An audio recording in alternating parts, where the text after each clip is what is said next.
guys! Welcome back sa aming channel. Today, mag-a-unboxing na naman tayo ng isang item. Actually, continuation to nung video ko noong nag-unbox ako ng click and collect from Kmart. So, kung di mo pa napapanood yung video na yon, click mo lang yung icon sa taas. So, ito naman yung pinadeliver namin. So, ayan. Ito yung... Tadaan! Non-stick grill plate from Kmart. Actually, hindi naman talaga dapat ito yung bibilihin ko nung nagbabrowse ako sa Kmart nung time na yon. Parang, ang bibilihin ko lang nung dapat is mga baking equipment. And then, upon browsing, nakita ko lang siya. So, tinignan ko, sabi ko, parang mukhang maganda at saka ang mura. This is only $37. Sabi ko, yung tinitingnan ko sa ibang site, kasi gusto kong bumili nito, is nag-range siya from $50 pataas. So sabi ko parang ang mura. And then, tinignan ko yung reviews. Kasi ganun ako kapag bibili ako ng item online, dapat titingnan ko yung review.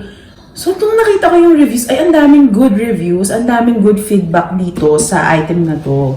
So, kaya ako siya binili. So, wala nang paligoy-ligoy, buksan na natin. Ayan. So,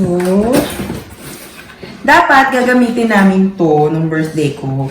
In-order ko to sa Kmart, August pa. So, dumating to, lampas na ng 1 month at tapos na yung birthday ko. Kasi, galing pa siya sa Singapore. Kasi nung time na in-order ko to, nag-message sa akin ng Kmart. Sabi, ay unavailable daw yung item sa mga branches nila dito. So, it may take time daw bago dumating, sabi nila sa akin.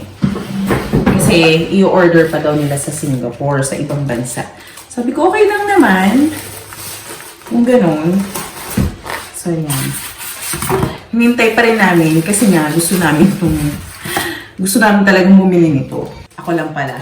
So, hinintay ko na lang din kasi gusto ko talagang bumili nito. So, ito siya. Medyo malaki siya, no? Ang ganda. Chart. Itong item na to, hindi siya naka-display sa kanilang store, sa physical store nila. Doon lang to sa online. Kahit na nung pumupunta ako sa store nila, hindi ko to nakikita. So, kaya nagulat ako na mayroon doon. Kasi matagal na kaming naghahanap nito kung saan kami bibili. So, ganito yung itsura niya sa harap at ganito yung itsura niya sa likod. So, yeah. And then, may kasama siya. And then, may kasama siyang ganito. So, yan. Kaya ito yung kinoconnect mo lang doon. Connect for power. And then, meron ding instruction kung paano gagawin.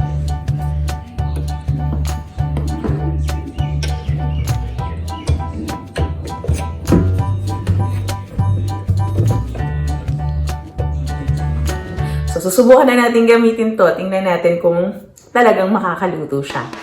Yan. Namili na yung husband ko ng mga pork, beef, and chicken na iluluto namin dito sa non-stick grill plate namin.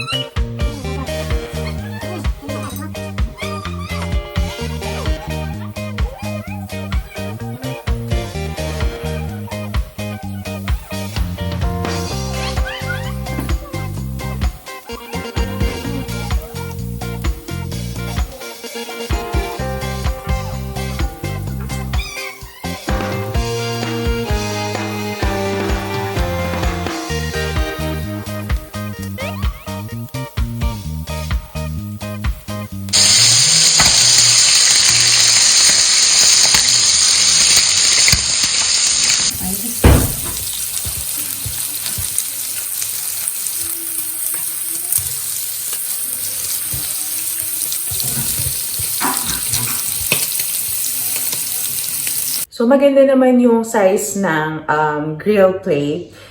Good na siya for small family. Kagaya namin, 4 lang naman kami. So, okay na to. And I would advise sa mga naglo-low carb kasi pasok na pasok ang Samgyupsal. Kasi it's more on meat, di ba? And then green leafy vegetables lang naman yung kinakain usually kapag nagsasangyupsal kayo. Pero yung mga sauce, syempre dapat in moderation.